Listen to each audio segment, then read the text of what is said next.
This is History Myths and Mythconceptions, and today's myth is the cross as a symbol of Christianity. There is a serious misconception about the symbol of Christianity. Almost everybody knows the Christian narrative that at first early followers of this religion used the fish or a dolphin as their symbol. Then, somewhere around the reign of the Emperor Constantine the Great, they kind of switched to the Chi-Rho sign and gradually adopted the cross that represents, well, it represents many things. But the main reason for the adoption of this symbol comes from the myth about the crucifixion of the Christ. This narrative totally falls apart upon closer examination, although the majority of Christians obviously will ignore any facts or evidence simply because it contradicts their faith. They basically don't have a choice. It is all part of their religious dogma. First of all, the fish symbol and Chi-Rho sign probably have nothing to do with Christianity. It is extremely unlikely that Christianity even existed in the 1st or 2nd centuries. You have to use a magnifying glass. You need to twist the facts and apply a lot of imagination to find it there. It gets more complicated in the 3rd and in the 4th centuries. But yes, a lot of imagination is used here as well, since almost any religion methodically tries to prove that their teachings are very ancient and the core of the beliefs stays intact up to this day.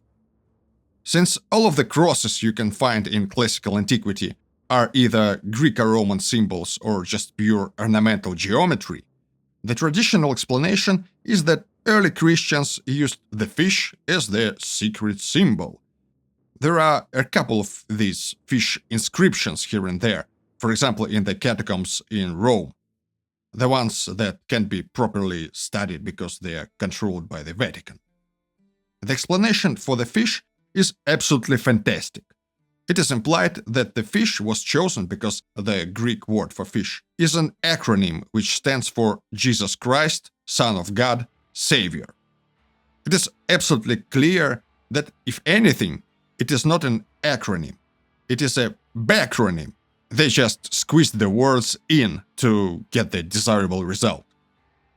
The fish symbols, or dolphins, were obviously used by Romans for the purposes of decoration and apparently had some meaning that had nothing to do with the Son of God, Savior, or Christianity in general.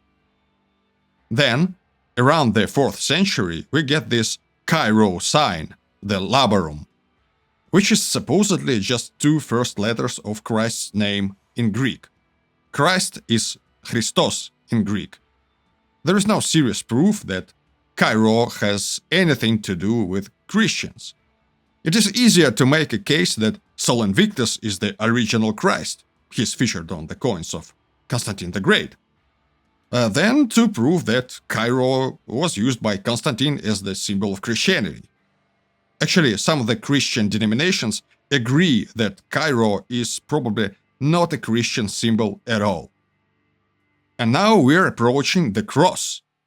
The official legend tells us that since Jesus was nailed to the cross, Christians gradually adopted the cross as their symbol.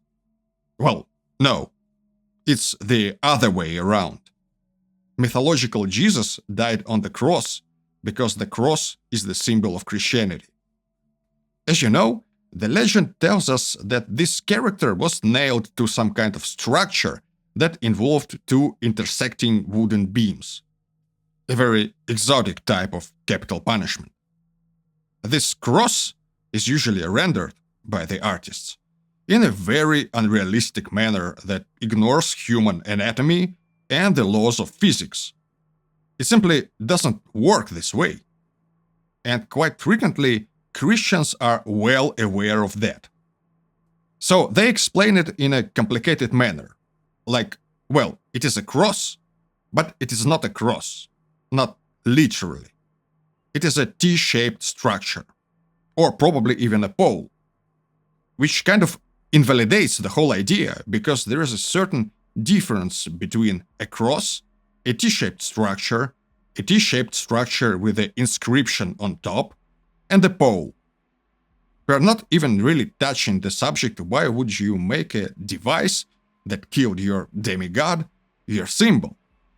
Of course, it is explained through the quotes in the scriptures like, "Those who do not carry their own cross and come after me cannot be my disciples." The quotes that help to obscure the insanity of this concept.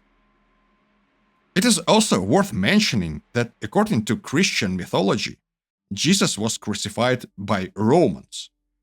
And it is a very interesting question if Romans ever used crucifixion as capital punishment.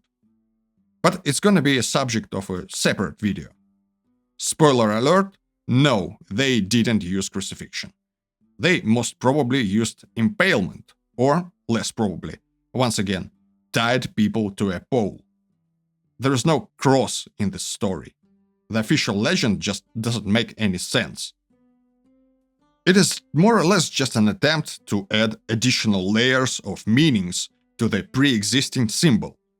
So yes, since the ancient solar symbol of a cross was adopted by Christianity or proto-Christianity, over time it became the place of death of the central character of this religion, even if it is not supported by historical evidence or even by common sense.